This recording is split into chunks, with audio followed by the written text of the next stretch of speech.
தெரிந்த கதை தெரியாத பாடம். இந்த பாடத்தை தவற விட்டதுனால இன்போசிஸ் நாராயணமூர்த்தி அவர்கள் கிட்டத்தட்ட 84,000 கோடியை இழந்திருக்கிறாரு. அது தெரியுமா? அவர் எப்படி இழந்தாரு? இனிமே நாம நம்மளுடைய லைஃப்ல என்ன கத்துக்கணும் அப்படிங்கிறத இந்த வீடியோல பார்க்கலாம். வாங்க வீடியோக்குள்ள போகலாம். தெளிவான வாழ்க்கைக்கு பெரிதினும் பெரிது கேள். நான் உங்கள் CK, an optimist. நம்மளுக்கு நல்லா தெரிஞ்சது முயலும் ஆமையுமான கதை. காட்டுக்குள்ளார 2 விலங்குகளுக்கு போட்டி வந்துச்சு, நீ பெருசா நான் பெருசான்ட்டு. முயலுக்கும் ஆமைக்கும் சண்டையில ரன்னிங் ரேஸ் வச்சாங்க. ஸ்டார்ட்ன்ட்டு கன் ஷாட் கேட்ட உடனேயே வேகமா ஓடின முயல் திரும்பி பார்த்துச்சு. ஆமை ரொம்ப தூரத்துல ஸ்லோவா வந்துட்டு இருந்துச்சு. சரி, கொஞ்ச நேரம் ரெஸ்ட் எடுக்கலாமேன்ட்டு ரெஸ்ட் எடுத்துச்சு.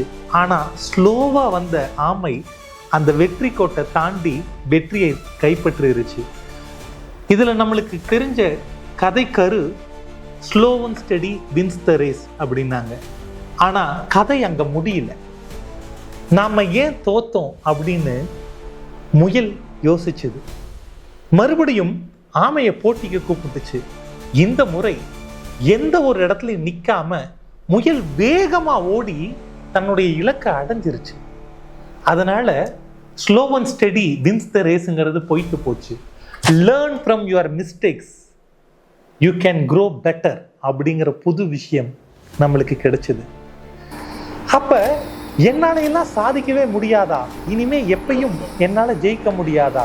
ஏன்னா ஆமை தன்னுடைய பலத்தை தெரிஞ்சுக்கல, முயல் தன்னுடைய பலத்தை அறிஞ்சிருச்சு.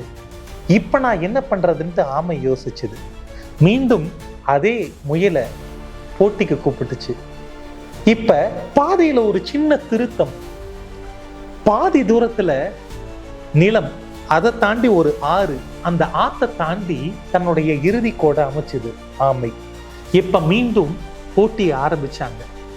வேகமா ஓடின முயல் அந்த ஆர்ப்பரிக்கும் ஆறு வந்தோடனே தயங்கி நின்றுச்சு.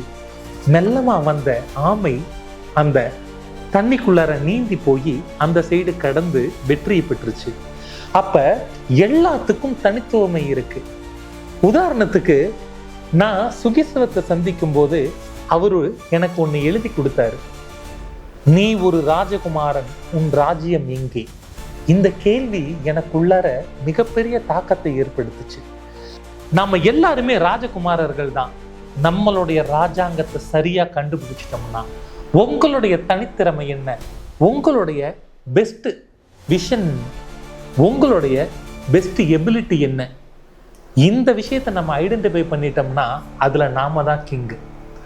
அப்ப இந்த விஷயத்தை உணர்ந்த ஆமையும் முயலும் இனிமே நாம 2 பேரும் காம்பீட் பண்ணிக்க வேணாம், காம்ப்ளிமெண்ட் ஈச் அதர் அப்படிங்கிற விஷயத்துக்கு போச்சு. They become collaborate each other. அதனால எங்கெங்கையெல்லாம் நிலப்பகுதி இருக்குதோ முயல் மேல ஆமை ஏறிக்குச்சு, எங்கெங்கையெல்லாம் நீர்நிலைகள் இருக்கோ ஆமை மேல முயல் ஏறிக்குச்சு.